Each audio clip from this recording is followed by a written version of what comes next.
Mesdames et messieurs, bonjour. On est très heureux de recevoir Ryan Coogler parce que d'abord, on se sent comme en famille avec lui, ou en tout cas, on est content de retrouver un jeune cinéaste que nous avons co-découvert avec le festival de Sundance et avec Le Certain Regard ici, puisque c'est ici qu'il a montré son premier film, Fruitvale Station. Puis après, de loin en loin, on a suivi Creed, on a suivi ce parcours qu'il mène avec Michael B. Jordan et jusqu'à ce Black Panther, qui est un film très extraordinaire aux deux sens du mot. C'est un film extraordinaire parce que c'est un magnifique film, et c'est un film extraordinaire par la place qu'il occupe déjà dans l'histoire du cinéma mondial et qu'il occupera dans l'histoire du cinéma, et dont on peut dire qu'elle est quasiment déjà la même que celle de Alléluia de King Vidor et de ces films Pierre de Touche qui ont marqué l'histoire. Pour avoir cette discussion, nous avons demandé à quelqu'un qu'on aime aussi beaucoup, qui est un critique, un historien, un universitaire, un cinéphile, quelqu'un de formidable et qui a un prénom très, très, très exceptionnel. Je voudrais que vous l'accueilliez, comme vous venez de le faire, avec beaucoup de chaleur. Elvis Mitchell. Plus fort, voilà.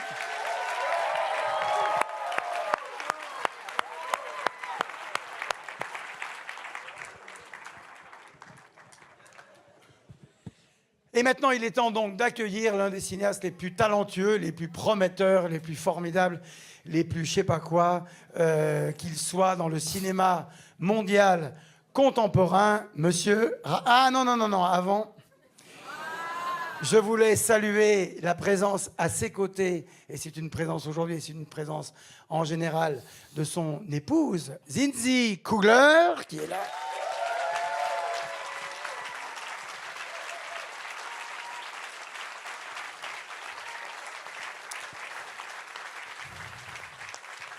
Et maintenant, donc, il est temps d'accueillir le talentueux, le prometteur, le plus extraordinaire de tous les jeunes cinéastes du cinéma mondial, monsieur Ryan Coogler.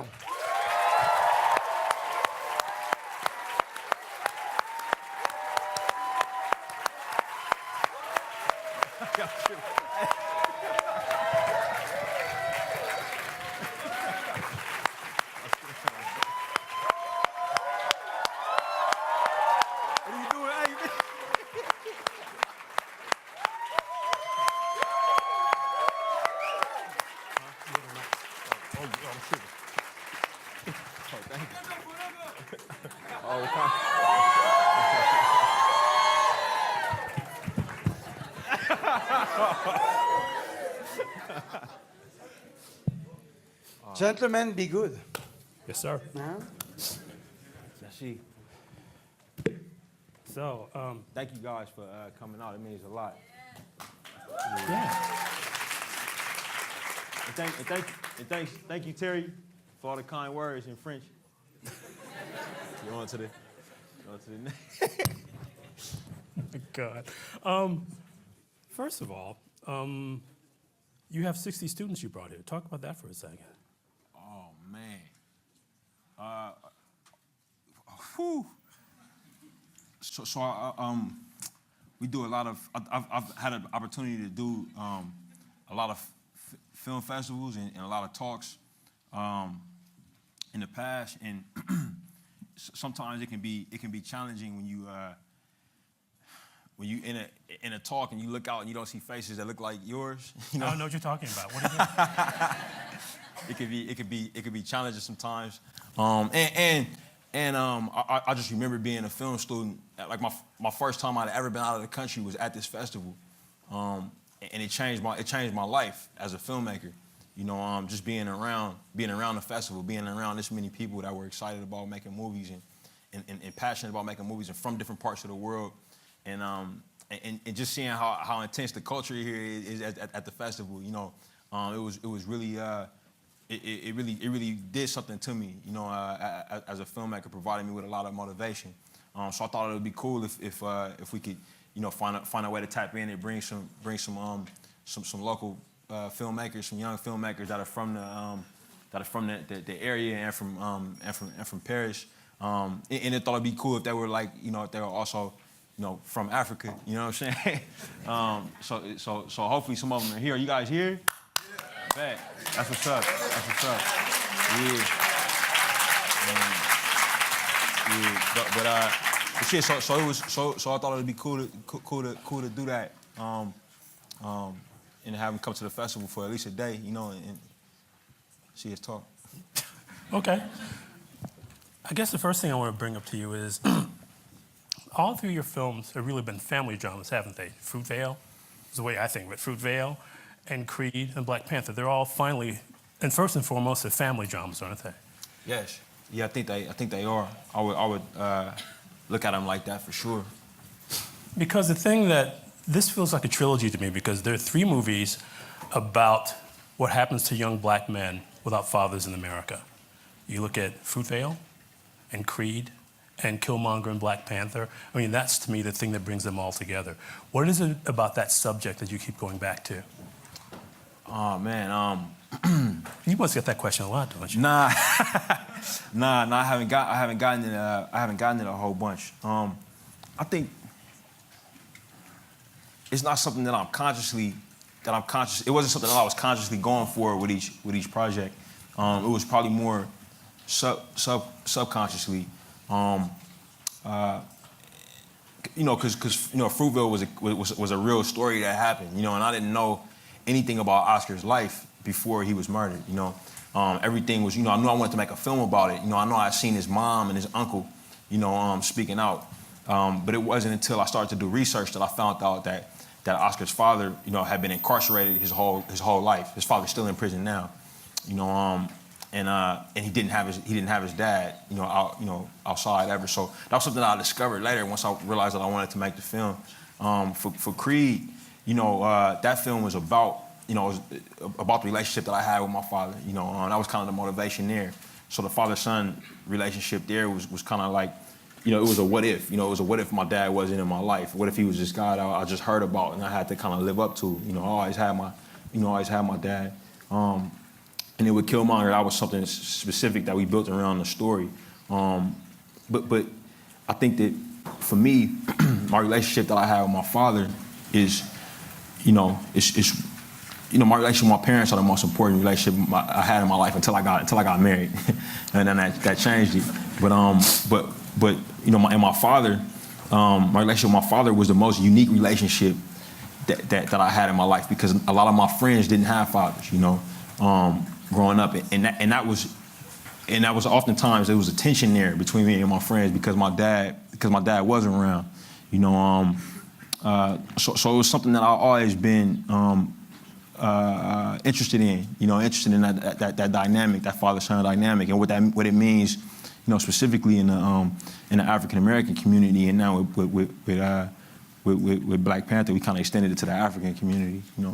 But I guess for me though, that's such an important thing, and it's something we don't see in films. That idea of there's really a collateral cost for young men of color growing up not knowing their fathers, and to see that in three different kinds of stories, I think is a really remarkable thing. And I think it's one of the things that, for people of color I know, it really touched them. It's a story you don't see told in a way that we can see that moment sometimes in a lot of movies where somebody loses their father, but living your whole life without that presence and kind of pining for it. Right.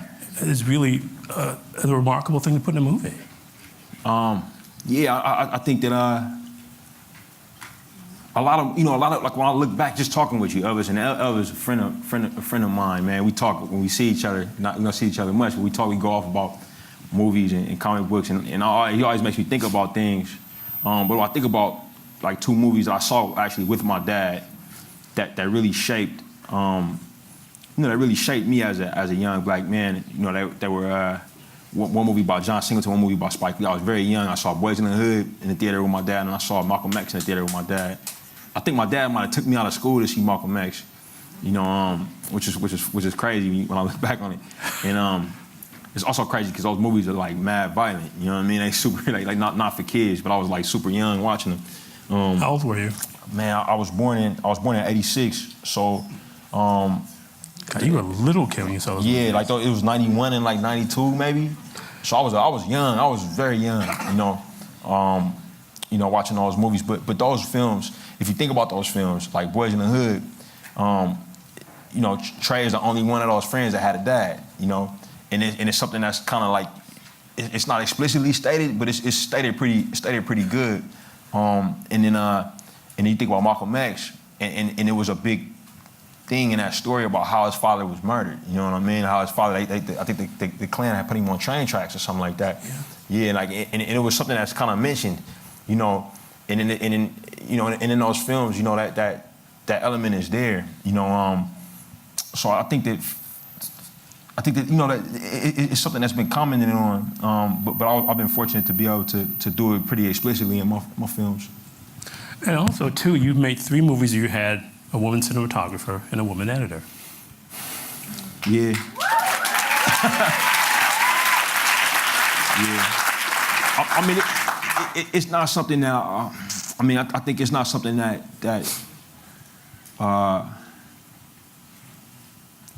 Obviously, it's not something to brag about, you know. I don't know. It's not something that's common. Yeah, I mean, honestly, for my first film, I was just looking for the best cinematographer I could find. You know, I was looking for the best cinematographer.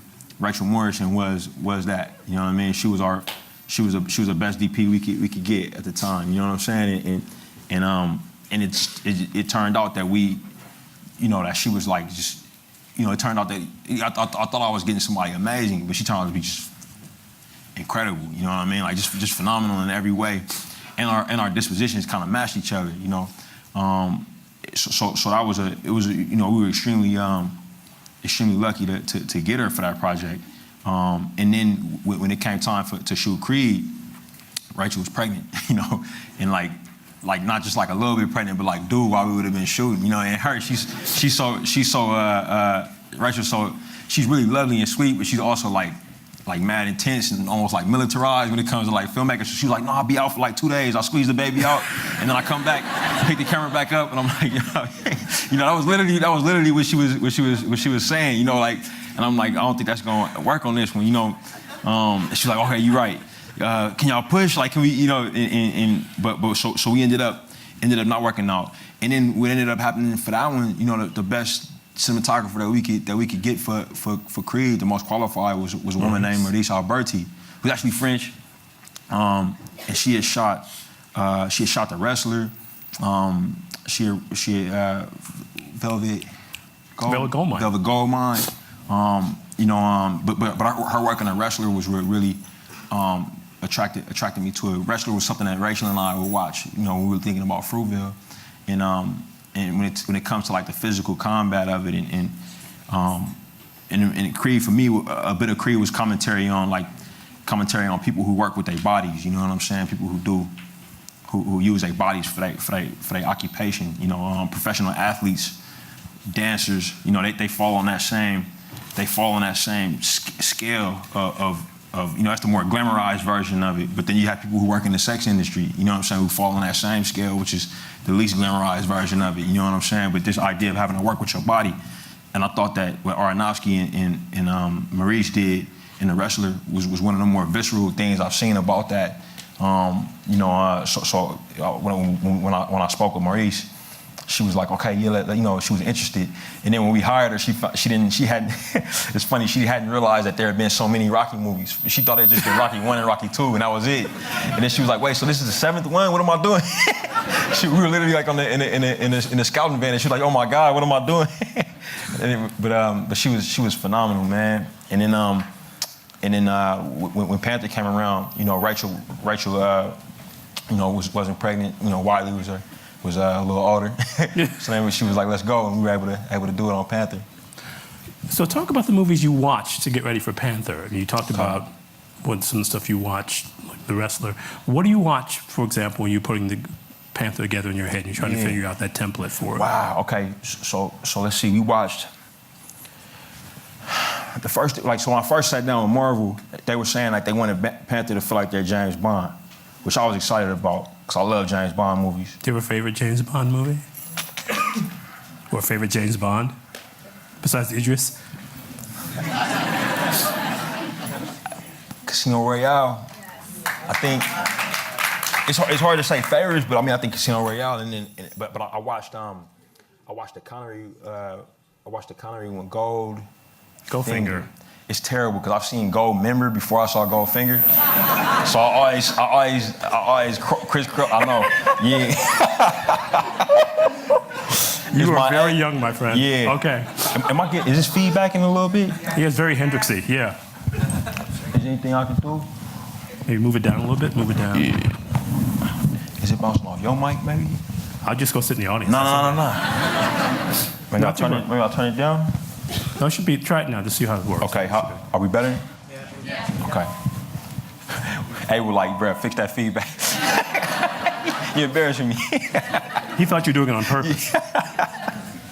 Oh man. So the films that we watched. Yeah. So we watched. Obviously a bunch of Bond films. Did research on old ones. But that was like early research, and that was kind of like a baseline. Once we realized the themes that we wanted to explore, we started to watch, different films. A big one when we realized that. Oh yeah. Okay, so we back. No more feedback. We good? I bet. So a big one was we realized, all right, so we're making a film about a guy who lives in this kind of secretive country that nobody really knows about. He works with his family. His father dies, and now he has to step into this position of power. And it's like, oh man, we gotta look at Godfather. Like it's like one of the greatest films ever made, and it's basically about the same subject matter. So that was when we kind of pivoted, and I kind of realized that the best way for me to look at Black Panther is kind of like a crime movie. So it's kind of a movie about a shadow organization, you know what I mean? And organized crime films tend to be the best movies about that. So once we pivoted and looked at the Godfather films, that was when a lot of things started to open up for us. But it wasn't something we could talk. It wasn't something we could talk about. You know what I mean? Because you just feel embarrassed, man. Like you're making a superhero movie, but it's like you're trying to make it like the Godfather. You sound crazy, people are like, oh yeah, God, okay, So like, it was something that we kind of just said. I think my executive producer, I think Nate said it to somebody one time. I was like, Nate, what are we doing, man? He's like, no, it'll be fine. But I was worried about people thinking that we were like aiming too high or whatever, Were you really worried about that? I mean, yeah, a little bit. Like, it gets to a certain point in art, man, where some stuff is sacred, if for good reason, and I think that his work on those films was, but just what he was doing about getting deep into Italian American culture and through that Italian culture, but he looked at movies that influenced him. I mean, he looked at Visconti. He uses Right. the leopard for the whole wedding sequence. So I Right. mean, movies influence movies, Yes. and that becomes the language Yes. that you're using to communicate with, doesn't it? Absolutely. So we watched those films, and then another thing we would do is we watched like films that felt like you were experiencing different cultures that felt otherworldly, but that were on planet Earth. So we looked at Baraka and Samsara. We would screen those with our whole art department, and just kind of take those in and then talk about them after. Planet Earth went in too. We would watch those a lot for just kind of figuring out how we wanted the aerials and Wakanda to feel. And we watched a film called Timbuktu. Sure.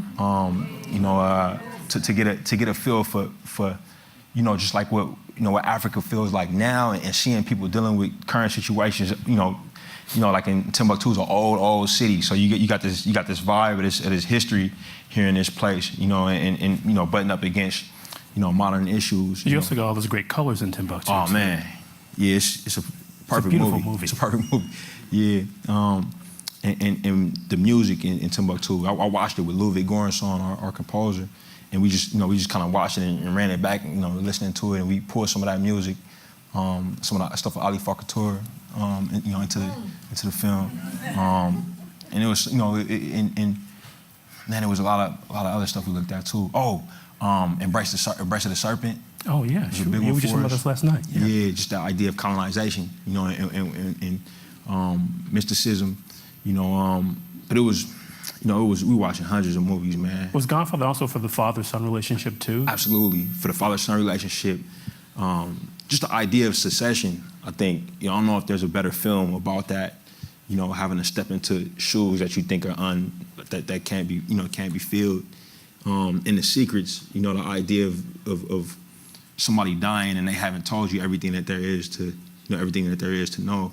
And the idea of like being in between a rock and a hard place when it comes to decision making, I think were all big ones.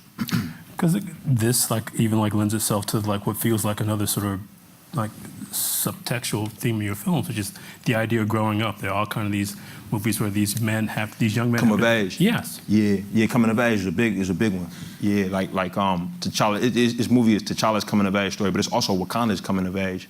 But more so T'Challa's. Fruitvale was a story about a man who's not allowed to come of age. Like so many people you hear, but wants to. Yeah, like so many people you hear. Like I'm 31 now, but I remember when I was 22, when Oscar was murdered. I hadn't been to Cannes yet. I hadn't even left the country yet. Like at that time, I didn't know who I was just yet. And I imagine like every day if somebody murdered me when I was 22. You know what I mean? Or 19 and 17. Like in the way people talked about him after he was murdered. He was a 22-year-old man shot and killed. As if he had lived his whole life, as if he had done. And I know that people aren't done growing at it. Just yet. I'm sorry about that, guys. Yeah, I'm not sure what to do about this. Watch this. I'll just watch you on my phone. Oh, man. Like that. No, but that idea, that concept again, I mean, because Adonis has to do that. Yeah. It's the question that both Killmonger, I feel like we're in two different rooms, that Killmonger and T'Challa ask themselves, they're both asking themselves that, in addition to Wakanda, because that idea of being caught between two worlds, which is the African-American you have to deal with all the time, where do you live, here or there? And if you step in this world too much, do you leave too much of the world you came from behind? I mean, these are all things that you deal with all the time that all come from the way you grew up, don't they? Absolutely. That idea of being between two worlds and feeling like you don't fit in. Which is also The Godfather. Yeah, for sure. And trying to find your place. I think those films, like watching those films again, they were about Michael trying to find his place. His father wanted him to be a politician. His father wanted him to go legit. His family wanted him to stay safe. So he did the exact opposite of that and went to war. And then he comes back and wants to contribute. And kind of has to find a way. Yeah, I thought I was hearing something. You know what? This is. Yeah. I think I'm going to switch this to the side. See if this makes it any better. Yeah. Because they experiment on black people and do the first one of these things. We'll have it all fixed. Oh, pardon. By the time Chris Nolan comes in here, you know it's going to be on point, right?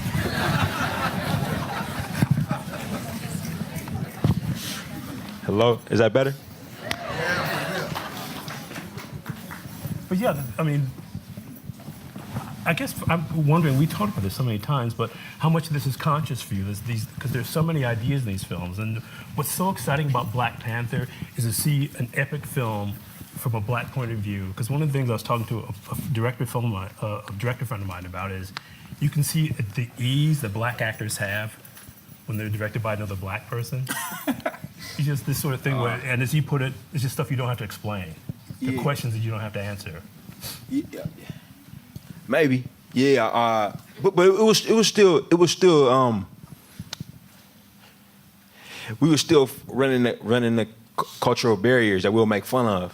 But in the moment it's something that's like it could be concerning. Like, like for instance, because we have like our cast was from all over the diaspora, and I have a certain way of speaking. Like some people call it an accent, whatever. You know what I'm saying? But it's like I can't change it. You feel me?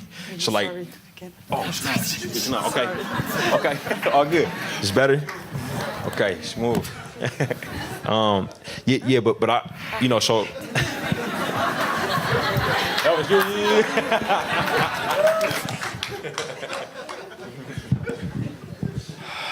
It's like the Tuskegee experiment up here. Anyway. You were saying about the way you speak. Yeah, so I got oh wow, yeah. So I have a way of speaking that's a certain way, you know, and you know, like Lupita grew up in you know, she's born in Mexico, grew up in Kenya, you know, Danai, you know, grew up in Zimbabwe, born in Idaho of all places, you know what I mean, but grew up in Zimbabwe.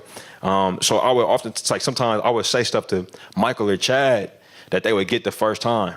And then I'll say that same thing to maybe Denai or Lupita, and they'd be like, yo, what? Like, no, like, Ryan, come back, what? You know, what is that? What are you talking about right now? You know, and it'll be, you know, so it's one of those things where we were realizing, and you know, by the end of, you know, I would say around the middle of shooting, you know, by the time we got to our shooting our waterfall sequence, which was intense, you know, like everybody would pretend to talk like each other, you know what I mean? We would poke fun, like we would understand like different slang terms from different parts of the world, you know. It was really like it was really moving, you know, like it feel like you were a part of something greater, you know. You're what creating I mean? a country. Yeah, in a way. Yeah, in a way, for that little bit of time that we were shooting, you know. So that part of it was unexpected and really, you know, and really cool. What was the first day of shooting? What was the first thing you shot on Black Panther? Do you remember? I do, man. The first day, yeah, the first thing we shot was the kids playing basketball, and that was like and it was, you know, because we shot a couple of scenes of kids playing basketball, so it was actually the first thing we shot and the last thing we shot. You know, but the first scene of the film, when you see the kids playing, and you find out that it's young Killmonger later, was what we shot, and it was crazy because we had to shoot like plate footage in Oakland. You know, we shot plate footage and aerial footage in Oakland so it could match, but we were stationed in Atlanta. You know, so we cast the kids from Atlanta and we picked this location. We didn't really know why we were picking it, other than that we felt like it could make it look like Oakland the best, you know. And then we found out, like, when we got there, it was like, people were like, oh yeah, you know that church right there, that's where Martin Luther King is buried. He was like, what? You know, and then it was like, by the way, his daughter's here and she wants to say what's up to you guys. So it was like our first day shooting, and Bernice was like there, like shaking everybody's hand, like saying, I'll be hoping for the best. You know, it's cool that y'all, you know, chose to shoot this here. And I'm like, oh yeah, you know, but I didn't even know, you know, before, you know, and it was moving, you know, like, and it was also ironic because we had to change what the building looked like, you know, so it could match in with Oakland. But we, you know, it's something that as filmmakers, we all know. You came to the shoot the first day and met, you know, Martin Luther King's daughter, you know, who looks just like him, you know, so it's crazy. What was, I mean, you must have had a lot of moments like that. What was the most daunting moment after you got that call and you decided you want to make it? Because there's certain people who told you it was a bad idea to make this movie. I'm not snitching on you, Elvis. You got to snitch on yourself. And I just did. Yeah. The most daunting moment, I think, was the most daunting. I mean, it was filled with daunting moments, man. Making a movie, you know, it's hard, man. Like, and every movie is hard. I remember in film school, we would shoot a movie for like one day, and I'd be like, oh, at the end of the day, I'm like, oh, I'm gonna die. Like my wife could tell you, you know. And when you make a film like this, it's multiple times like that. I would say, like, right around the time, like you say, like around the time you say yes, we're gonna do this thing, it's like crazy because you realize it's like, man, like, you know, either this thing is gonna work or it's not, and it's a good chance that my life will be different either way after this, you know. And I think, you know, my wife is real cool. She like made me go back to the comic book shop where I first found out what Black Panther was, you know, in Oakland. She was like, let's go back to the shop. So we went back to that same place, and then I bought a Panther book, you know, and that kind of like reminded me of like the awesomeness of it, you know what I'm saying? Like and you kind of have to keep reminding yourself that when it's getting heavy, when it's getting like when the pressure feels like insurmountable, or things are going wrong on set and you're running out of time.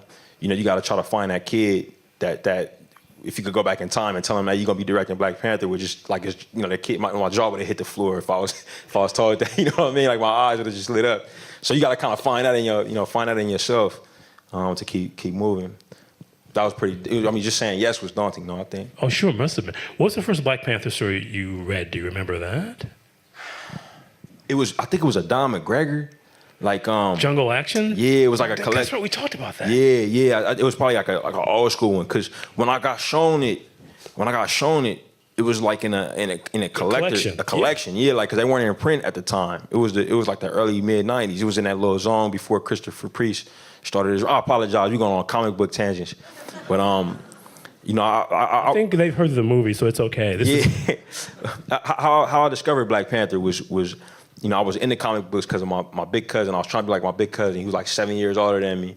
I didn't have a big brother and nothing like that. My big cousin I thought he was the coolest in the world. So I would like go over his house and like hang out, and he was like, "Man, get out of here," but I would read it. He would give me his comic books to read because I wanted to be just like him. And he had X-Men, he had all this cool stuff. So I got into comic books that way. We had a comic book shop right across the street from my elementary school. So I would go there in between school and basketball practice, and I was a nerd, so I would just walk over there, and they knew who I was. I wouldn't have any money, so I was just go in there and just read books till they kicked me out, or till it was time to go to basketball practice, and then I kind of got tired of reading comic books that were only about white people, and if it was a Black person in it, they were like on the side or whatever, So I went in as a kid and was like, "Hey, is there any comic books that are about Black people?" And then they was like, "Oh yeah, there's a Black Panther," So they showed me that. That's how I found out what it was. And that's where Killmonger first started. Yeah, Don McGregor wrote Killmonger. But in my book, I don't think he was fighting Killmonger in that book that I read first, though. But yeah, Don McGregor invented Killmonger. Because you talk about, there's basketball, there's football. How do you make the transition from being an athlete to being a filmmaker? How did it happen for me? I was on scholarship in undergrad, and I had like a creative writing class. It was like mandatory. And I had a teacher read my first assignment, and she told me, you should look into writing screenplays. You should think about that. And that's kind of how I found myself, getting into it. Were you a big movie kid up until that point? I mean, I was. My mom loved movies. My dad liked movies too. My dad kind of liked sports movies and like Steven Seagal, Chuck Norris type. He loved movies where somebody was getting kicked in the face. You know what I mean? And he loved Rocky. He just loved Rocky. He would cry like every time Rocky came on. My mom actually had like extremely good taste. You know what I mean? Like she would my mom, and she's kind of like me. She got like mental issues. She can't fall asleep unless the TV is on. Like she got ADHD and all that. Before it was, people were saying what it was. So she would always have a movie on. And my mom was like IMDb before there was IMDb. Like she could watch like an episode of ER, and she'd be like, so you see that doctor right there? That's the guy that was in this movie that came out in 1990, and be absolutely right. Sal, he was in Coming to America. Yeah, she did Soul Glove for you. She did that. Yeah, and she would watch movies. Like her and my dad, I'll never forget. Her and my dad went on a date to see The Fugitive, and I had to stay home with my brothers, and then and they came home. And my mom was so moved by the movie that she just told me the whole movie. She acted it out for me, like right there in the living. Like she's like jumping when the train, like jumping off the thing. She's like, oh, and then the train came, and then like as soon as it came on VHS, like she rented it, and then took it home. I think that might have been our first VHS we had, Well, how'd you connect to The Fugitive? Because in some ways, it's everything you're doing. It's a family story. It's a lot of, I can see this kind of impact on you. It got big action sequences. Yeah. I mean, I love it. It's my favorite Harrison Ford movie. I think, don't tell Feige, because he's a big Star Wars head. But yeah, I don't know. I think it's my favorite Harrison Ford movie for sure, I think. Just because of that connection with the parents. But you're saying, though, about your mom, she just basically gave you this love of movies. What else did she tell you about? I mean, what else was she responsible for you seeing? I mean, it was everything that she had access to. And we would watch the Twilight Zone marathon every year. And she would talk about why she loved each episode. Like me, her, and my dad would watch them in the house on the Sci-Fi Channel. That was a Sci-Fi Channel, right? That had them, yeah. so we would just, we would talk about shit. But my mom's not a formal film person, though. You know what I'm saying? And we didn't watch foreign cinema or anything like that. I didn't discover that till I went to film school. Yeah, she would expose me to everything that she watched that she thought was really good, and a lot of gangster movies. Man, she watched The Untouchables. She would watch Goodfellas. She loved Marty's movies. So I watched all of that with my mom. Wow, you saw, I can't believe this. Malcolm X when you were 6, and you watched gangster movies with your mother. Yeah. But talk about the first foreign language movies you see, because the first time you see a movie with subtitles, you kind of go, whoa, there's this kind of weird disconnect because you're not used to it. Yeah, it was City of God. City of God was the first one. And then what happened was, like, I'm trying to think how I found out about it, but we would watch like in my neighborhood when we grew up in high school, we would watch hood movies. You know what I'm saying? Like we was always trying to find like the next hood movie. Like what? Which one? What did you see? Man, we watched them all. Come on now, let's hear. I mean, all of them, man. Like all of the ones that came out in the '90s. Like we were big on Juice. Juice was a great one. But we watched. We watched them all, even like little local hood movies, and then we heard about City of God, and it was like supposed to be this epic gangster movie, but from Brazil, and then that was how I found it, and it just blew my mind, and that was like the first time I felt like I traveled while I watched the movie, like Juice felt like it took me to New York, or Paid in Full, it took me to New York. Or watching Spike stuff and Marty stuff took me to New York, but like City of God took me to another country, but where they had people who looked like me and talked like me and felt like me and my friends, So I was amazed by that, and I was kind of been hooked on foreign cinema ever since. And who were some of the other foreign filmmakers who really like clicked for you? Who were some of those directors? Man, I watch so many movies of his, man. I love so many of them, man. Like Jacques Audiard is a big one for me because I love them Prophet so much. I watched La Haine, which is a amazing one.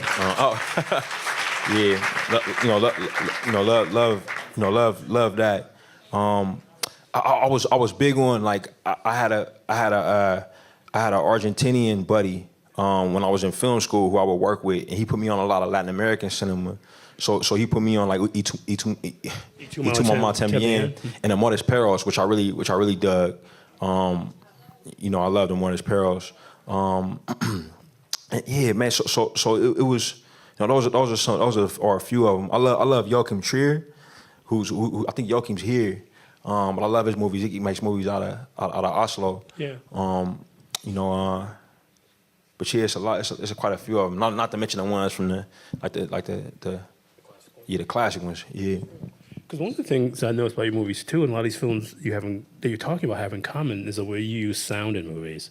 I mean, you could almost, and I wouldn't suggest anybody do this, but you can almost just listen to the movies to get a sense of what's going on in them. I mean, the way you blend music in with, so it's like almost real time things happening. And the way you use music to communicate time even. Sound is really important to you, isn't it? Absolutely. When I first went to film school, I was like, if you don't have a major in graduate school, but if I did, my major would have been sound design. Yeah. So I learned how to mix. I did a lot of recording, operating a boom. Yeah. So I really loved it. And you grow up listening. I always loved music. Music was kind of like my first love before anything.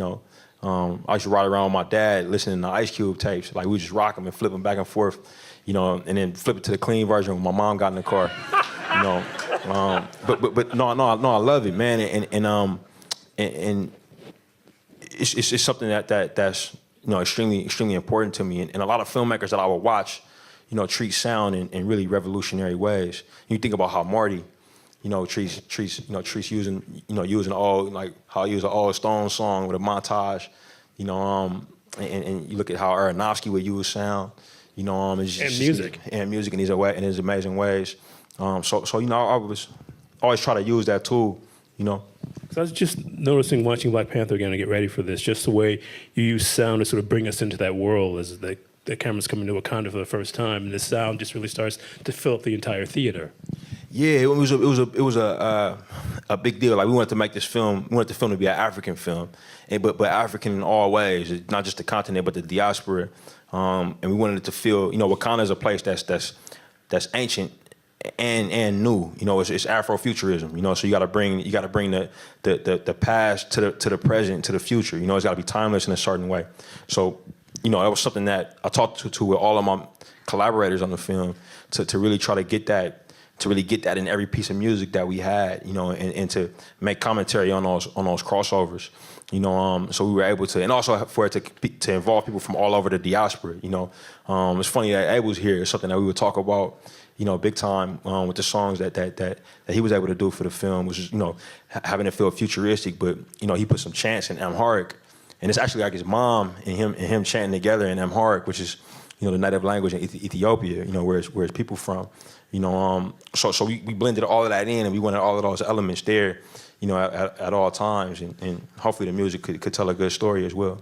There's so much of that, because I was thinking about the way the body blow sound in Creed, because you actually showed it to me earlier, and we talked about even then, but you want to make it sound like a fight.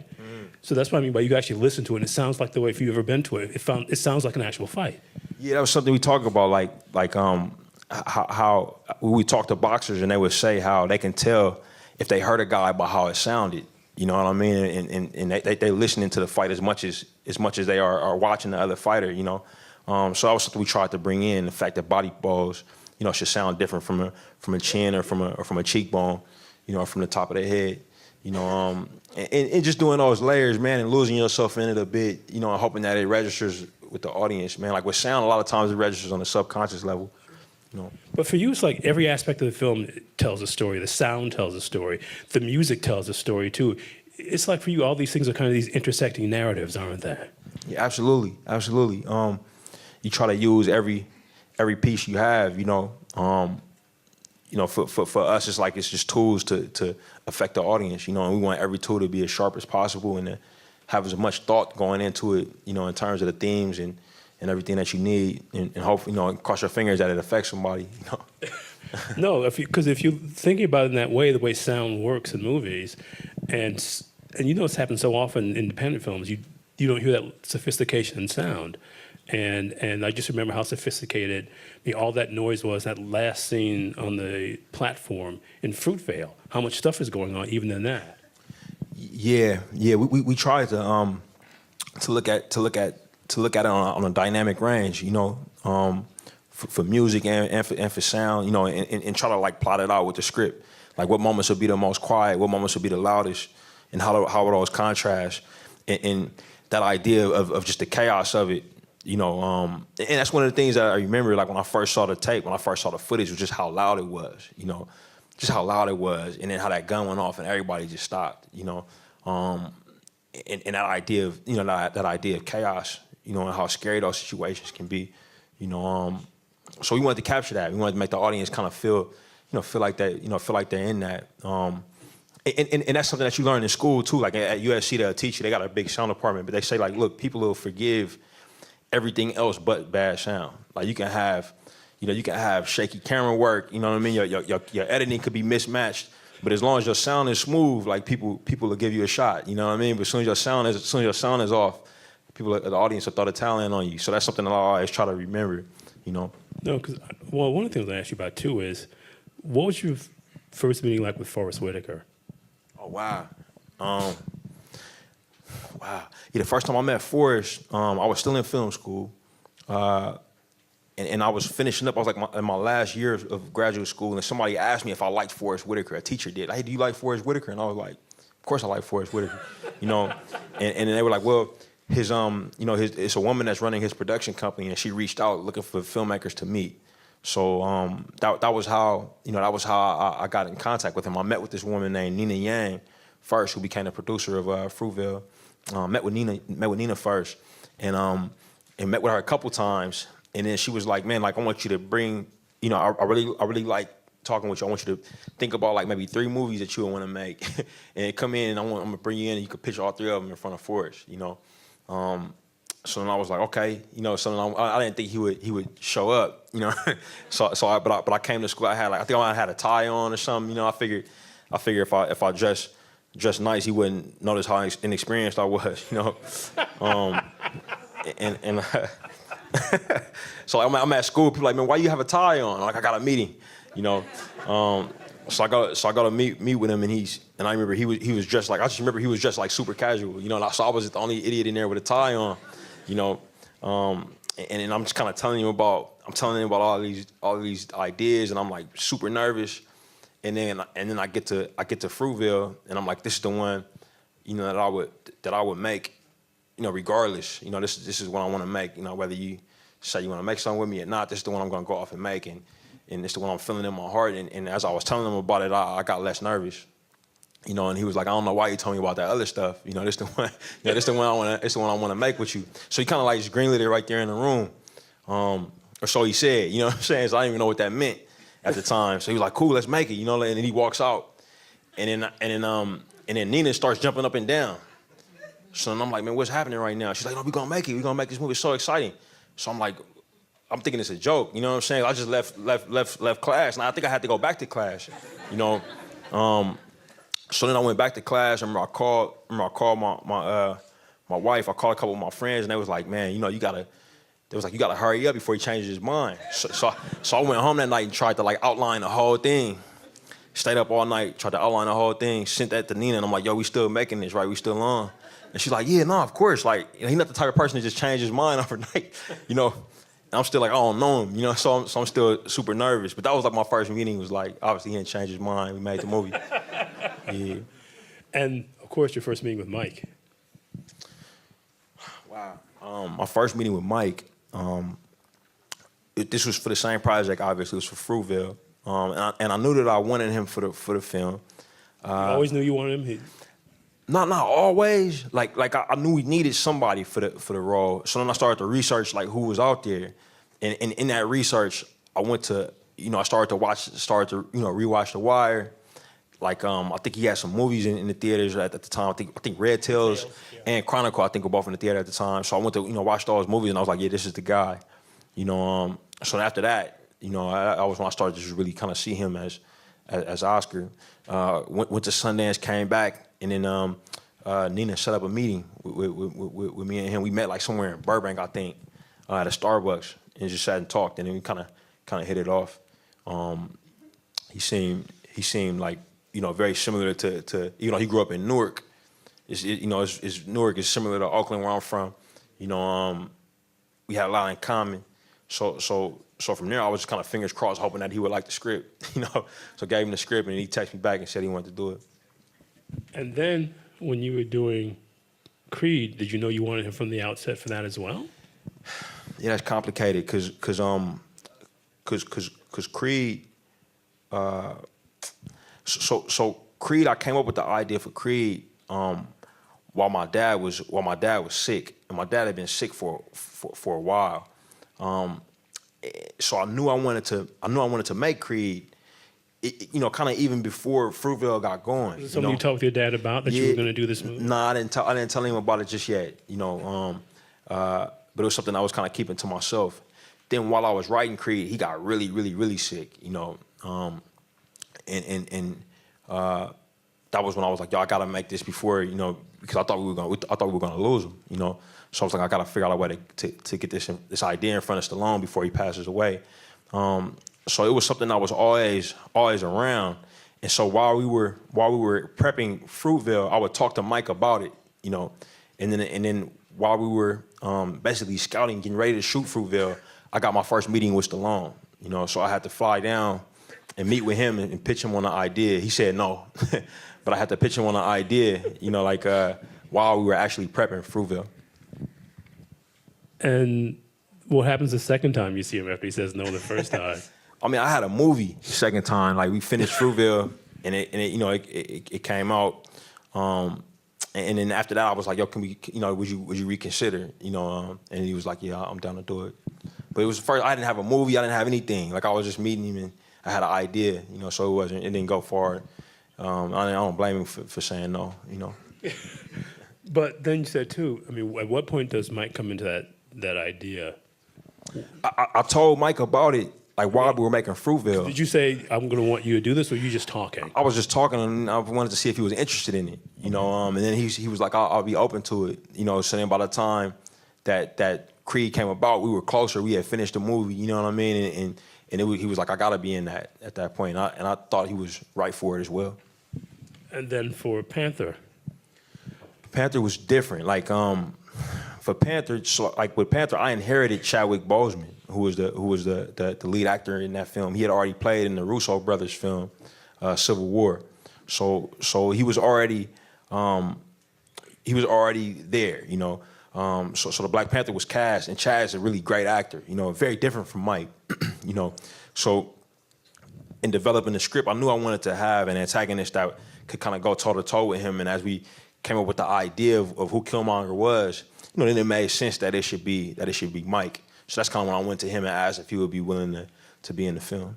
we can't sit here and not talk about the way you cast women in your film. I mean, just right down to those two incredibly strong women, the mother and the girlfriend in Fruitvale. Yeah, for Fruitvale, you know, I was trying to make a film that was paying true homage to Oscar's life, and that was what it was. You know, if you meet his mom, if you meet Sofina, who was his girlfriend at the time, you know, that's what they are. You know, they're very, very, very strong women, and tried to capture that.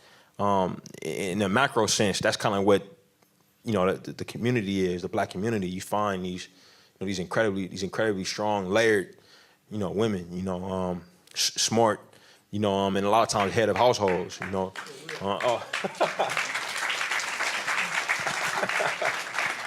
But a lot of times they're head of household, you know, and so, you know, we went to and that's kind of like the world that I come from, you know. The women in my life, the women in my family are really amazing. So, you know, want to make films that capture that.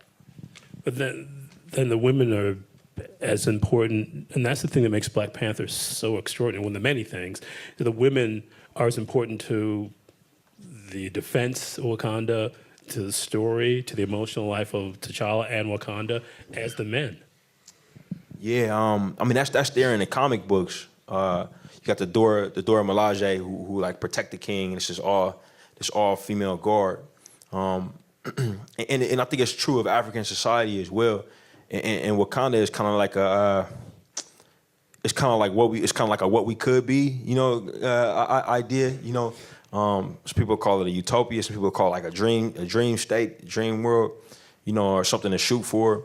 But the idea in Wakanda is that like everybody is allowed to have their fullest potential realized. You know what I'm saying? Like you know, they try to maximize everybody's potential because they're all they have inside this tiny country. They can't afford to have other Wakandans that they repress in any way. You know, just in a logical sense of what they have to do, and so I thought that was just like a beautiful idea. You know, and I thought it would be great for us in a comic book movie to have, you know, because a lot of times in comic books it's kind of like a little bit of tokenism. You know, you got one Black person, you got one woman that fights. You know, so for us it's like, oh, we got these books where it's like maybe 4 or 5 of these women, you know, that are all different, that all do different things, that are different ages. You know what I mean? And for that was really exciting.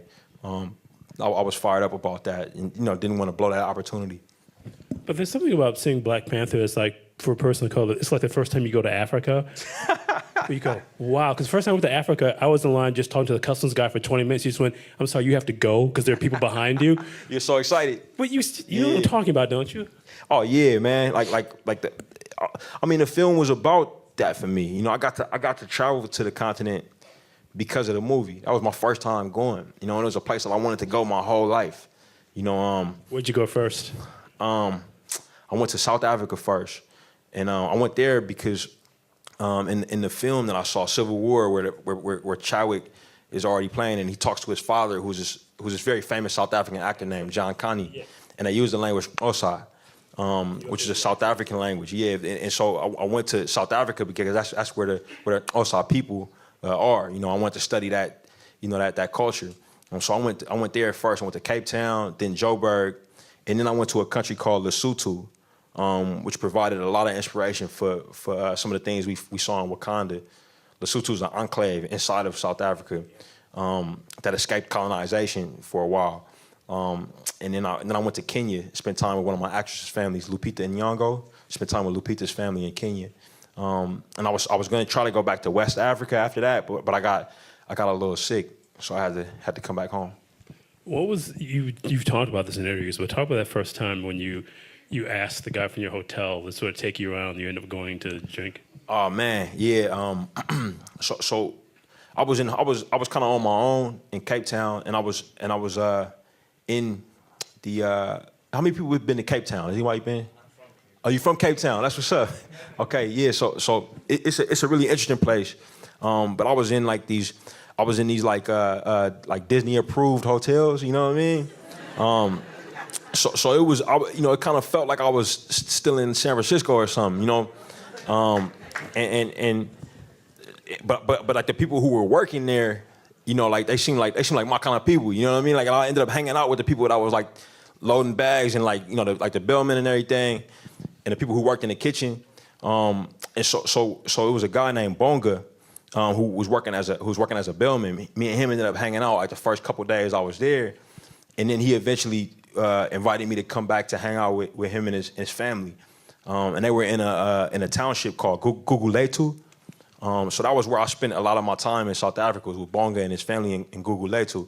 And the experience of that was amazing for me, because I kind of found out that a lot of the things that they do, they call them rituals, they call them all these different things, that sound like unfamiliar to me, but they do like the exact same things that my family does, in the States. Like the way that they would treat each other, the way that they had a ritual that I attended, and they called it a ritual, but it looked at me like a house party. That's what I would call it, but it was like, it was like kids and the young people in the front of the house, and when you go inside, the women were cooking, and they were cooking and talking, and the older women were kind of like running the show, and the younger women were kind of their apprentices, you know what I mean? But they were talking and having a good time, and then you go outside, and the older men were in the back preparing the meat, and drinking, and passing around the drink in a certain way. But I'm like, tell about the way they passed around the drink. So they passed the drink around. Everybody would drink from the same drink, and it was this African beer. I forget the name of it. Oh yeah, wow. So wait, are you outside? Yeah. Oh wow, that's amazing. Yeah. So it was a outside ritual, and they were passing this beer around. I don't want to mispronounce it. What is it? Marty. Marty. Yeah. So they were passing this beer around, but I'm like, we passed the bottle around the same way. You know what I mean? Right? It's not a beer bottle. It's a bottle of Hennessy usually, but we passing it around, and you know what I mean. And we. And I'm like, yo, it was blowing my mind, because if you come to my house for a house party, it's the same thing. Like the young folks in the front, you know what I mean? The women are in the kitchen. You go out in the back, the OGs in the back cooking the ribs. You know what I mean? Passing it. I'm like, oh, this is like an African thing that we've been doing this whole time.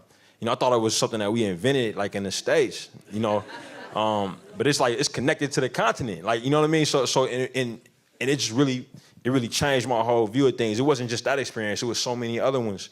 Like I constantly would go around, and I was like, man, I'm gonna try something. I'm gonna just not talk, cause how I looked and how I dressed matched with everybody else in the township. So I'm gonna just close my mouth and see what happens. And people would come up to me and speak to me in different languages. You know what I mean? People would think I was Zulu. They would think I was Xhosa.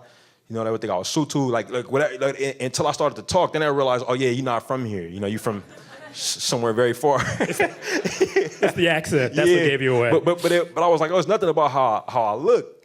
I would constantly see people that look like my friends, or my aunties or my cousins, So it made me feel like a sense of connectedness and a sense of ownership over the continent.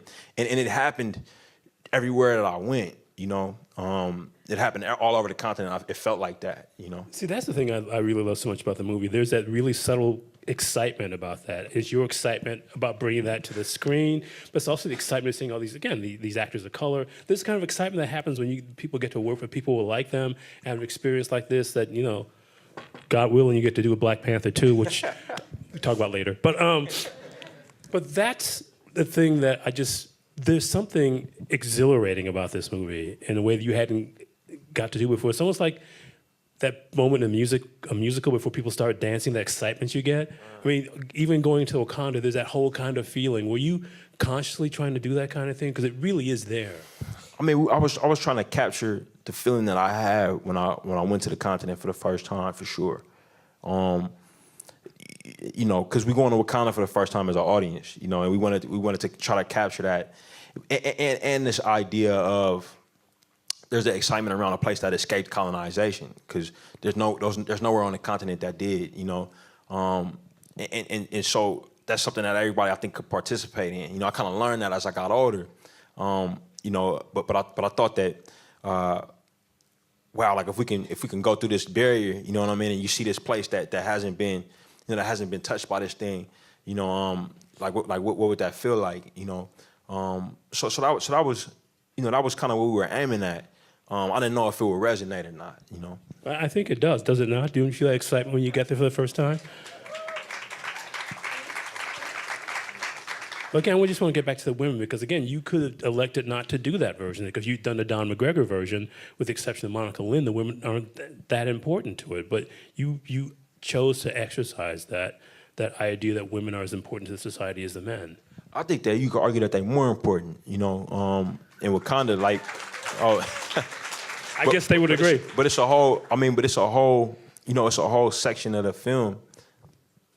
I hope I'm not spoiling it for anybody, but it's a whole, it's a whole section of the film where, you know, where T'Challa's out of the movie, you know, and you just following the women, and that's one of my favorite parts of the movie, you know, like when I would watch it, you know, and I didn't expect that, you know, but he goes out, and then it's like, you know, he goes over a cliff, obviously, you know, and everybody thinks he's. Well, now I'm not going to see it. Thank you for that. Yeah, everybody thinks he's dead, and then it's like, you know, it's a good chunk of time left in the movie, and the women actually save him, you know, bring him back, and that part of the movie is just like you feel like you're watching something fresh and new, like I did the first time that I looked at it, you know, and that part of it was exciting. We have these actresses who could easily carry their own movie, you know. Some of them have before, you know. You got like, you know, we had an embarrassment of riches. You had Lupita, you had Danai, you had Letitia, you know, you had Angela. You know, and we were so fortunate. So like when that part of the movie happens, it's like, oh man, this, you know, I would watch this movie. You know, I would watch a movie with just them. You know, Is that something you would do? Would you make a movie with just them at some point? with those four? I mean, no, that story. I mean, in set in Wakanda. Oh man, I mean, that'd be amazing. You know, if the opportunity came up. I mean, I think that, you know, they did it in the comic book version. Like Ta-Nehisi Coates' work in the comic is amazing, and then Roxane Gay did a run called War of Wakanda, and it was basically it was that slant. Like let's let the women drive the story and look at it from that perspective. You know, and in the film, how we introduce Wakanda, like the first true blue Wakandans that you see are the Thor. You know what I mean? Like, you know, they kind of precede the king. You know, they kind of, our introduction is like, oh, you know, this isn't what you think this is. You know, so I just think that it's powerful and it's unique. And I hope to see, you know, more films like it, not just in African cinema, but all over. Yeah, I mean, I guess something else that comes to mind for me too, and I know we even talked about this before you went to make the movie, you know, we did a bunch of times, is in American film, whenever a black film is successful, it's like the equivalent of finding $100 in the street. It's like this non-repeatable phenomenon. It can never happen again. God knows how that happened. You can't do it again. Can't do it twice. You have proven that this is something that can be done. Oh, I mean, I think, yeah. Look, man, it's a. At the end of the day, it's a business, right? Like, and the business is informed by all of these things that life is informed by. You know, colonization, institutional, racism. You know, bias and racism. You know, all these things. You know, the business was built, you know, amongst all of these things, right? You know what I'm saying? Also, it's like, you know, black films don't travel oh internationally. man, like all these things. But the truth is, like, what I kept telling myself, because I'm an athlete, you know, I was an athlete. I'm not anymore, Jesus Christ, but I was. There was a time. now I'm like, man, can I make it up that ramp without falling? Like, but but you know, there was a time like not that long ago. I don't know about it, but my dad would tell me like there was a time when owners of American baseball teams would say, "Hey, I don't know if we put like Black and Hispanic players out on the field, will people still come to the games?" There was a time in basketball where there were no Black people in the NBA, and it was. That's why they were the Harlem Globetrotters. Yeah, like and it was because people thought that people wouldn't come to the games. You know what I'm saying? Like, and I grew up you know, I was born in '86, came up in the '90s. I turn on the TV, I think of the NBA, everybody's Black. You know what I'm saying? Like, you know, and everybody in the stands is usually a mixed bag, mostly white, but they got on the Black players' jerseys. You know what I'm saying? Like, that's the world I grew up in. You know, so for me it was like, man, why can't film have more black movies? You know what I mean? Like, I guess, you know, people say that, you know, maybe these films won't travel, but for us it was an issue of, man, like we don't know if that's the case, you know, and it was great to have partners in Marvel who are excited about that, and Disney who are excited about that as well. You know, that was we didn't feel like we were like the only ones banging the drum, you know what I mean, in the office meetings and stuff, you know. But are you worried that, because some people try to rationalize this and they'll go, well, oh, it's from the guy who made Creed, and it's a Marvel property, and it's Disney. They'll try to go any number of reasons to say that this is a one-off. How do you rationalize Jordan? How do you rationalize Get Out? You have to rationalize. I'm just wondering, like, you know, But you know what I'm talking Yeah. about, because you have changed the way movies travel, but you haven't changed the people who make the decisions, who've been making these decisions. Right. And more, just as important as the production people is the exhibition people and the distributors who go, yeah, you know, people aren't going to go see these movies because they don't know. Yeah, I mean, I just hope that changes, man. It's got to change. Like, I think at the end of the day, like, you know, I've heard Fincher talk about film. He'll say like, film is fashion. You know what I mean? Like, people are going. Nobody really knows what works, so people are going to chase what has worked before it. You know, so I mean, I hope that we can lead I hope that me and you can lead a business in a better way that we found it. You know what I'm saying? It's like, I hope it for everybody. You know, but I like to think that it'll be more opportunities. Because so many of the films you're talking about that you love are these films that broke the mold. I mean, before The Godfather, nobody thought there could be a serious gangster movie. Man, when I hear that, it's crazy to me because I grew up after The Godfather. You know what I mean? But yeah, like I read about, you know, I've actually talked to Francis about that. I'll Like, tell you about how many bad reviews he got. man, yeah. Like, and he kind of said that people thought he was making this genre film. That was kind of what the deal was, you know, because it hadn't really, what he was doing hadn't truly been done before. But that's what's so amazing and exciting about it, you know. Yeah, like the time they went to cast Ryan O'Neal as Michael.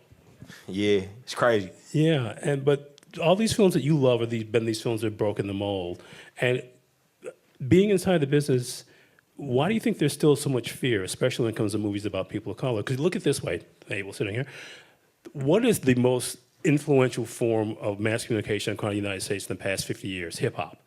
It's in the way people, it's everybody's slang, 24/7. I mean, all these things that people say, they don't know where it came from, it all came from hip hop. You look at that as the example of how black culture has changed the world. Yeah. Why do you think it's so hard for people in film to see that black culture is leading the way in so many manners? I don't know. I mean, I'm from Oakland, so I mean, you know, black culture was everything where I'm from. You know, so like, I think that it's ideas that can get crystallized in people's heads because it hasn't been done yet. You know, and if you're telling your own self this, you know, a story, you know what I mean, and you don't have proof of otherwise, you know, then you start to believe that story that you told yourself is the truth. You know, this idea that black films can't travel, or, you know, nobody will want to see a film about a bunch of Africans. You know what I mean? I don't care how many spaceships or stuff's blowing up in it. You know what I mean? Like that idea, it can become truth if you don't have anything that doesn't disprove it. You know, but I think we just gotta keep making stuff, man, and keep challenging ourselves to make stuff, you know. And I didn't make this movie on my own, you know what I'm saying? Like when I say on my own, like obviously I had amazing artists that came together on the crew, man, like amazing actors, you know, really smart people in the office, you know what I mean? An amazing co-writer in Joe Robert Cole, you know, I had a fleet of people helping me, but you know, but also I had a community of other filmmakers who were inspiring me the whole time. I had Ava, I had Barry, I had Jordan. You know, people making stuff that's inspiring me. Donald, you know, every time I turn on the TV and watch Atlanta, you know, my mind is being stretched and inspired in terms of what, you know, we as a people and as artists can do. You know, listening to Abel and Kendrick's music. You know what I mean? And just seeing how they constantly challenging how I'm thinking and constantly making me feel emotions, but through different ways, you know, and telling our story, you know what I mean? Like in different sides of it, you know. So I think that staying tapped into this community has also helped. I feel like we kind of our own answer, you know what I mean? Well, talk about getting Kendrick involved with this. Yeah, getting Kendrick involved, like he was somebody who I had met through Charles King and through Top Dog, who's his Anthony Tiffith. He runs the TDE label. So I had met them, I want to say in 2015, you know, and it was kind of like a general meeting, you know. And Were you pitching Top on something, or just no, we were just getting together, like Ludwig and I, my composer. We always had this kind of fantasy of, you know, making a mixtape that'll go along with our movies. You know what I mean? Like, and it was always something. Did you do that? Well, I mean, to me, that's what the Black Panther soundtrack is, you know. But we never could do it for Fruitvale. We couldn't get it together. For Creed, we couldn't really get it together. We were able to get a song with Future for Creed. Yeah. You know, and my brother did a couple songs, you know, but we couldn't get it together how we wanted to. So when we met with when I met with Kendrick and Top, that was something I told him. I said, look, man, the next time I make something, you know, I got this idea of like putting music together on this, you know, that could address some of the themes of the film, you know, but at the same time be its own thing, you know. And then when it was time for Panther to come back around, you know, Top and those guys reached out, got in touch with Abel, you know, and we were able to put together that soundtrack, which I'm incredibly proud of, man. Really happy that was able to work out. And it's crazy because now I get in the, me and Zenzi, we hop in lifts all the time when we back home in the Bay. And every time we get in, either Abel's song or Kendrick's song is on, or the SOB RBE song. You know, it's really intense. Yeah, I mean, I guess I have to ask you too, because you said Chad was on the movie before you were. Mm-hmm. So what was that first conversation like? Well, the first conversation with Chadwick was crazy because I was still doing press on Creed. Creed had just come out. I was still doing press on it, but nobody knew that I was doing Panther at the time. It hadn't broke yet, or that I was in talks for it. So how it worked out, I was in LA for a day. Chad was in LA, but I was doing a press junket. So it was press like crawling all over the hotel I was in. They were on every floor, and then Chad had to like sneak past the press to get into my room, you know, so then we could meet each other. Cause like he was afraid that if somebody saw him at the thing, you know, they might think something, you know. So like he like did like some kind of Jedi Black Panther ninja move, and like the next thing I know, he was like knocking on my door, you know. So he came in and we sat down and talked, and I was really, you know, really impressed by him, you know. What did he say he wanted his version of T'Challa to be? What did he say? Well, he had already had a chance to play him in Civil War. But in talking to you, what did he say to you? Yeah, I mean, he just talked about how a lot of the decisions that he had made already, like the idea of making sure that he had an African accent, you know, the idea of speaking in an African dialect, you know, in the film. You know, those were big choices that he had to make and stand by, you know, and just talking to him about how he came to those choices, you know, was truly amazing, you know, and it just, like, Chad was an odd dude, and then, like, you know, I think Chad might be like 40, 41, yeah, and he doesn't look it, you know, at all, you know, but it's like crazy wisdom there, you know what I'm saying? He got the wisdom of like a 60-year-old, you know what I'm saying? Like so it's like a lot of contrast, there. He feels like this, you know, like this 60-year-old and like a 25-year-old's body, you know what I mean? That's what they say about me too, so. Yeah, I was just saying that about you to somebody. No, you weren't. Yeah. Anyway. But you see, meeting Chad, so, because he already had a take, and I was wondering what you said to him to go along with his take, because it's this thing where he walks in and he checks the room out. I mean, he's does things that very, like you can sort of say, he's almost using that Panther-like sense when he's going into the room. I mean, that's all Chad. You know what I mean? Like that internal work that he's doing. That's all Chad. Like, and it's a conscious thing. Like, it's decisions that he's made before. He's extremely knowledgeable. Like for me, the idea of this film was about it being a coming of age. You know what I mean? And about this film being about him learning the rule and him learning what it means to be king.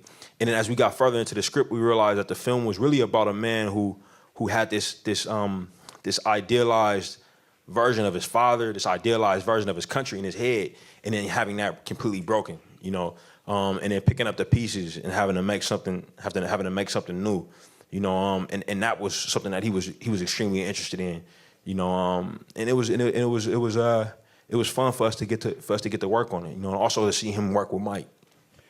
But that idea of rebirth is really central to this. He has to literally die to become who he is. Yeah, and a big theme in the film was this theme of Death, like the idea of death, or death is really central to a lot of the work you do. I mean, there's the death of Adonis's father. I mean, there's what happens to Oscar. There's the death of T'Challa's father, and maybe the death of his country. Yeah. This idea of impending death.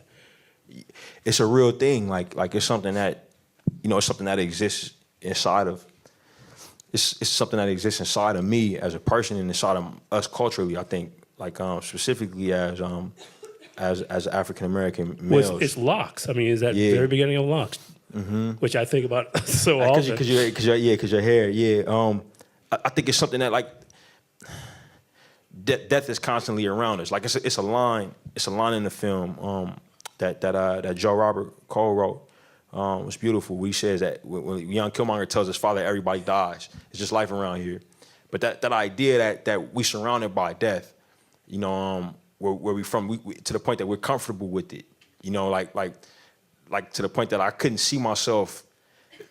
Like when I turned 30, I almost had like a crisis because I never imagined myself being that age. You know what I'm saying? Yeah. Like I never saw it. Like I couldn't really see it. But it's for myself. something as a young man of color. I mean, you Yeah. hear this, a number of black men who died before they're 25. 25, yeah, 25 like the magic number. Yeah, that you either dead or in jail by that time.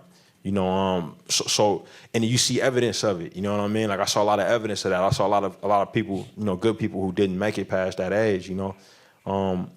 Whether they went to prison or whether they were murdered. Oscar is an example of that.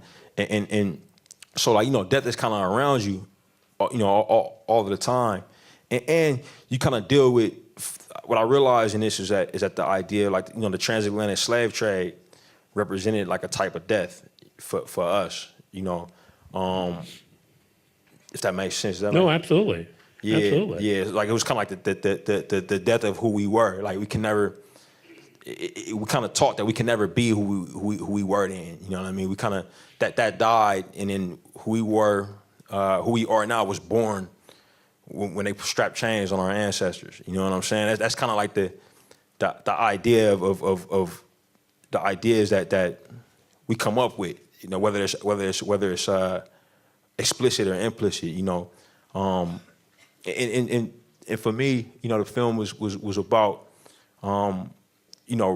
Acknowledging that, but at the same time reclaiming that extended history as well. I mean, because there is that difference between Killmonger and T'Challa.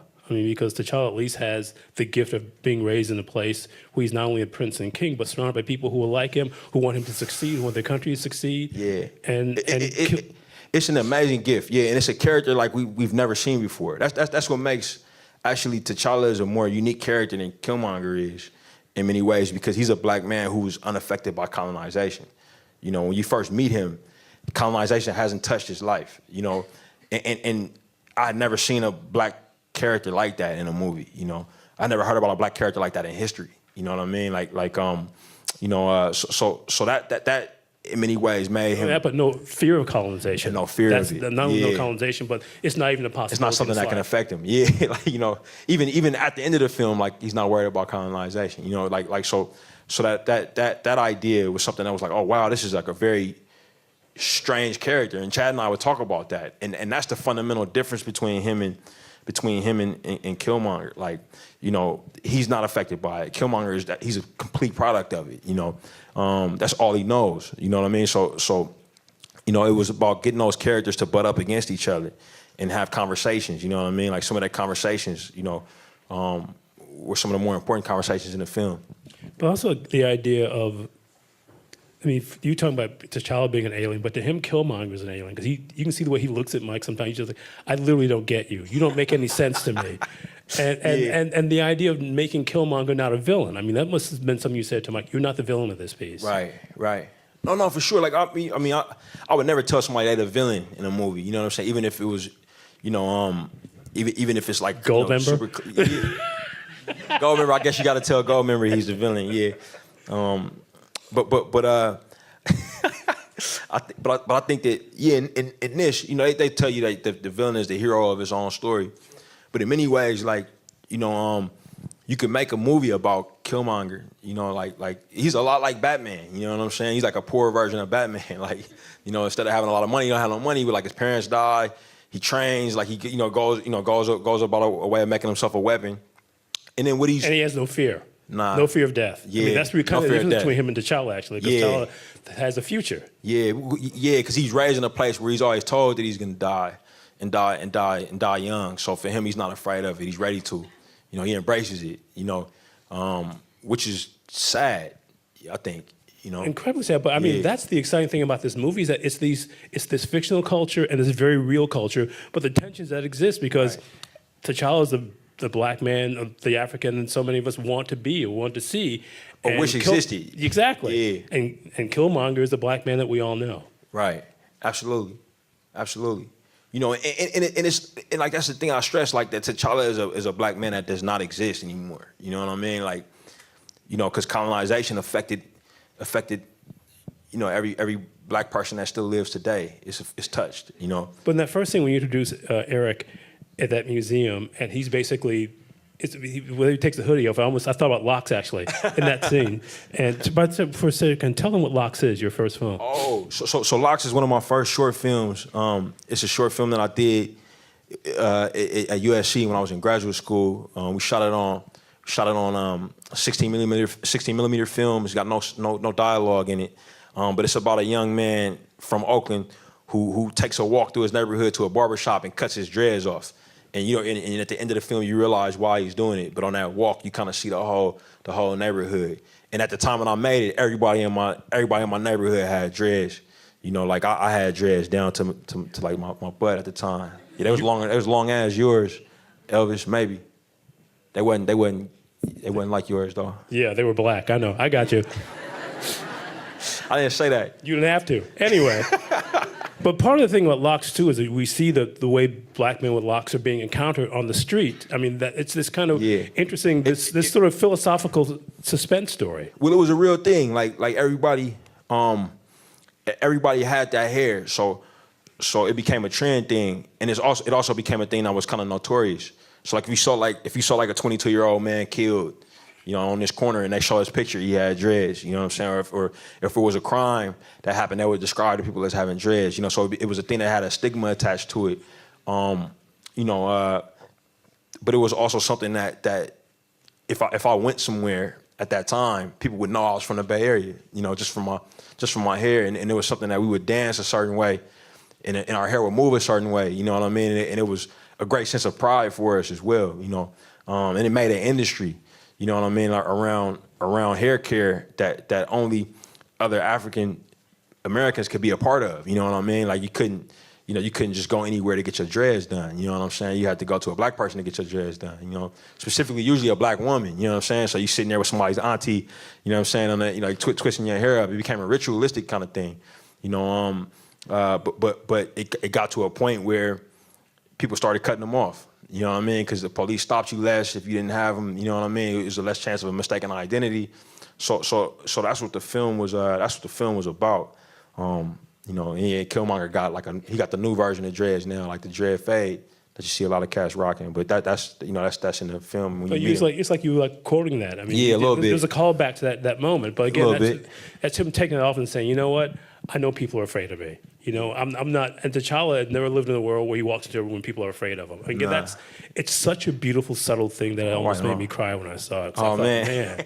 it's one of these things where, here's what art does. I mean, everybody sees something else, but, you know, we see something ourselves in it. For me to see something that specific in the movie, a big budget movie from a studio coming from a comic book company with a character created by two white guys, was, to me, the defining moment of the 21st century. Oh man, that's a lot of weight. Thank you though. But, you know, I mean, the idea of being able to put all these ideas in the movie, I never thought you'd get a chance to do it. I never thought he'd listen to you. I thought, hear you. unless you put like an Iron Man helmet on, that he's Oh, not a no. villain, or he's got to like wear the cowl and hood all the time so you can't see he's African. no. I mean, Yeah. I was concerned for you about that. I really was worried. Yeah, no, I found that you know, I had heard things about working with them as well. You know, like that it was a tough place for filmmakers. But you know, when I went and sat with, first I sat with Nate, right? Nate Moore, who's the executive producer. And it's gonna sound crazy, but soon as I sat down with him, like Nate's black, you know, and he works at Marvel. So the first thing I said, I didn't know there was any black people working at Marvel, you know. And he was like, oh, there's plenty of us, right? You know, you just don't see us on TV. You know, I think Sue Ellen is probably here. Is Sue Ellen here? Sue Ellen, another black person that works at Marvel, right there. Sue Ellen is from Zimbabwe. But she works at Marvel. But yeah, he was like, oh no, there's plenty of us, you know. And then we started talking, and then you know, I went in to meet with them, and I found them to be, you know, it's a small company, you know, it's not a lot of people, you know, and I found them to be really open, you know. You got to communicate, you know what I'm saying? Like, and for me, it was about communicating what I was trying to do, what I was interested in, what I wasn't interested in. You know, and I wanted to know what they were interested in. What did they tell you they wanted Black Panther to be? Did they say he? They said that we want him to be our James Bond. That was where they were at. Cause I know that they work on stuff. I know they weren't just sitting around waiting for somebody to come in, because they had a release date. You know, and they had met with other filmmakers about the project. You know, who I call my sister, Ava DuVernay, was talking to him for a little bit, and they parted ways. You know, and for them, they were like, I was like, you know, that's the first thing I said. Like, what do y'all see him as? Like, how do y'all see this playing out? And they were like, well, we think he could be our James Bond. You know, the Marvel Cinematic Universe doesn't have somebody like James Bond, and we figured that T'Challa could be that.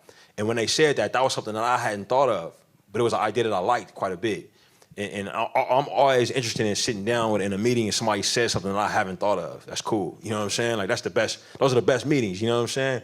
Yeah. So I was kind of taken at that, and we started to talk. You know, before we said yes to each other, we started to talk and pitch ideas. And when I kind of figured out that I wanted this film to be about a conversation between the diaspora and Wakanda, if it existed. You know what I'm saying? And they were like, let's do it. So I was like, cool. We made it. What was the first screening of Black Panther like at that audience? First, the premiere of Black Panther. Yeah. It was intense, man. It was intense. Like, Abel was there, Kendrick was there, George Lucas was there with Melody.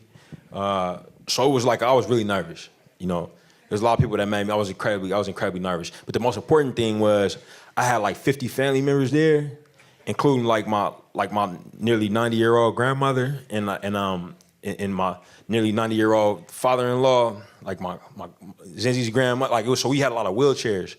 So I was like pushing wheelchairs, like trying to find ramps, and my wife was pushing. You know, it's like it's so you like I'm like it's like wheelchair here. It's like, oh, what's up, Kendrick? You know what I mean? Wheelchair. You know, and it was all these elaborate. It was all these elaborate adornments. You know what I mean? Like very very elaborate dress. You know, so it was also like you'll be walking. And then you'll see like Issa Rae, who I hadn't met yet, but I you know, obviously emailed before, just like head to toe in this, you know, in this elaborate dress, you know what I mean? So it's like, oh, hey, what's up? You know, so a lot of people that you meeting for the first time that you had heard of or maybe talked to on a text message, but it felt like a family reunion for a family you didn't know you had yet. If that makes sense. No. It's like going to Africa for the first time. Yeah, it was intense. And because I met you the first screening of Fruitvale, what do you remember about that? Oh man, I was equally nervous. I was at Sundance, and it was cold. A lot of people, and it was a weird feeling because it's like, oh yeah, people are like fighting to get into this movie that they haven't seen yet, you know. And I was like, yo, what if it's bad? You know what I'm saying? Like, like, what if nobody likes it? And like Oscar's family was there, and they were seeing it for the first time, so I was like terrified that they would like. That they wouldn't like it, you know what I mean, or they would be hurt by it. So I was just crazy nervous. Well, because I remember that moment, that last scene, you could hear that gasp in the audience. Is that when you really knew you had the movie that worked? Man, Because I just remember that. That thing that people never, it's a moment you never hear in movies because nobody can get it right. But yeah. I was too busy watching Oscar's family to really know. I was sitting right behind them, and I was really just the whole time it was playing. I was kind of watching them, you know, and so I wasn't as in tune to the audience as I probably should have been. But afterwards, I realized that it affected people. what did they say after they saw it? Yeah, it was. They said some pretty emotional stuff. You know, I haven't thought about it in a while. Specifically that night. You know, I think about them often. But they said it felt like he was like he was alive again for a little bit. Oh my gosh. Wow. Well, what did your family say that you got to make this movie Creed that basically they kind of pushed you into making your entire life in one way or another? They were excited, man. Creed was different. Like like Fruitvale is an incredibly sad movie. You know, like and it's designed that way. Like it's designed to put the audience in the position of his family and to feel like they felt after Oscar was taken from them. Creed was designed like more like a traditional sports film, like a Rocky film, to make you feel like jumping out of your seat at the end if we did our job right. So I was really excited to make that, like, and not, you know, put everybody through something that's so tumultuous as it's emotionally as Fruitvale was. And with Creed, it was great because it was about my family, but at the same time, it wasn't. You know what I'm saying? Like it wasn't so personal that people, you know, knew our business. You know what I'm saying? But they could still go out and have a blast and it was fun because, you know, it was fun releasing the film with Warner Brothers. So they took care of my family. They took my dad out of the country for the first time. We showed it in London. Oh. And my dad had never left the country. You know, he was in his 50s. You know what I'm saying? He was like scared to get on the plane and everything. And we screened the film out there with him and my mom. And he had a blast. And now he like always trying to get back to London. You know what I'm saying? we got to get him to France. Yes, you do. Yeah. What about Stallone when he saw Creed for the first time? Because you actually made him vulnerable. I mean, that must have been a tough conversation to tell him he had to be. And maybe that's why he rejected the first time, the idea of making Rocky really physically vulnerable like that. It was something that was tough for him to get around. But then in the end, he was happy to. Like while we were working on it, you know. But he's a really complicated man, Stallone. You know, you know, he's been through a whole lot. And while we were making the film, it was right after he had just lost his son. You know, and in the film, his son is not there. His son is away from him. You know what I'm saying? So that was pretty raw for him emotionally too. And that was something that he would like. You know, we kind of had to approach. You know, he and I had to approach gingerly. You know, but he was open to it, man, and extremely supportive. He's crazy smart. And he's got like a lot going on in his head, like you know, because he's a director, he's a writer, he's an actor, you know, he's a producer, and he's been a movie star since before I've been alive. You know what I'm saying? So it's all of these things. So when Sly says something to you, you know what I'm saying? Like you kind of got I kind of got to kind of discern which part of his head is talking to me at the time. You know what I'm saying? And he would always have like really valid thoughts, man. Like, you know, he would come to set. If we had to shoot maybe a page and a half, he would have like 5 pages of notes, like handwritten notes. You know what I'm saying? And then he would come in the morning and say, "Hey Ryan, man, this was what I'm thinking." You know what I'm saying? Like, you know, I can go this way, I can go that way. You know what I mean? Like, but if I go that way, then I gotta bring it back here. You know, what do you think about that? You know what I'm saying? So it was, you know, we had those conversations, but you know, he's really, really, really sharp, crazy funny, really different from Rocky. You know what I'm saying? Like I hope. Yeah, yeah. So I just wonder what it's like to direct somebody like that who's not only been famous since before you were born, but has owned this character since before you were born. I mean, what do you tell just- him? I How do mean- you get him to listen to you? I mean, a big thing for me was one thing he was concerned with was me and Mike's work ethic going into it. Like he would often say, "Do y'all know how much work this is going to require?" You know, he was very concerned about that. So for us, it was just like to try to never let him see us not working. You know what I'm saying? Like really earn it. Like go hard as I could. And I think once he realized how hard we worked, you know what I'm saying, and how much we respected it, he was good. You know what I mean? Like he was just, he was there for support. And in terms of directing him, it's like you direct anybody else, but you just listen way more. You know what I'm saying? Because he's gonna come with so much, so many more ideas, and he's got so much more experience. So for him, I would have maybe one conversation before we do something, and then I'll just see what he brought. You know what I'm saying? And then he'll get it all out, and then we'll play. Well, for a last question, let me ask you this. Now that you've done Black Panther, because you basically have taken, everything you've done has been in the way an adaptation. Fruitvale is a real story. Creed is kind of your lift. You're moving Rocky to the next thing. Black Panther is something you sort of took this, you coalesced a bunch of ideas and brought your own thing to it. Do you want your next thing to be an original, or do you want it to be? That's a great question. I'm not sure. I'm not totally sure. I'd love to make something original one day. I really would. But at the same time, I think that it's also no shame in adapting stuff. A lot about Kubrick. You know what I'm saying? Kubrick is looked at as one of the great filmmakers, one of the ones that kind of paved a lot of trails, and he almost always adapted something. So I think that adaptations are great as well. But I hope to make something original sometime soon.